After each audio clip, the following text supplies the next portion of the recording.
अस्सलाम वालेकुम दोस्तों, आज मैं आपके लिए लाई हूँ कुछ ऐसे 50 इंग्लिश वर्ड जिससे आप खुद इंग्लिश सेंटेंसेस बना सकते हैं। तो अगर आपको मेरी वीडियोस अच्छी लगती हैं तो जल्दी से मेरे चैनल को सब्सक्राइब करके बेल नोटिफिकेशन को ऑल पे लगा दीजिएगा। ऐसे बहुत से लोग हैं जो मेरी वीडियोस देखते हैं मगर वो अभी तक सब्सक्राइब नहीं करते, तो जल्दी से मेरे चैनल को सब्सक्राइब करके बेल नोटिफिकेशन को ऑल पे लगा के वीडियो को लाइक शेयर करके। तो चलिए आगे देखते हैं। शार्ट फिक्रात, कम सून, जल्दी आना। लेट मी गो, मुझे जाने दो। लेट मी सी, मुझे देखने दो। लिसन टू मी, मेरी बात सुनो।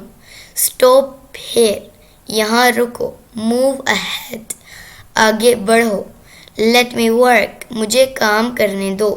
जस्ट लिसन, सुनिए तो।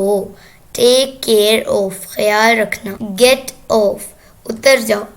अगर आपको मेरी वीडियोस अच्छी लगती हैं तो जल्दी से मेरे चैनल को सब्सक्राइब करके बेल नोटिफिकेशन को ऑल पे लगा दीजिएगा और मेरी वीडियो को ज़्यादा से ज़्यादा शेयर और लाइक करना ज़रूर। तो चलिए मिलती हूँ नेक्स्ट वीडियो में।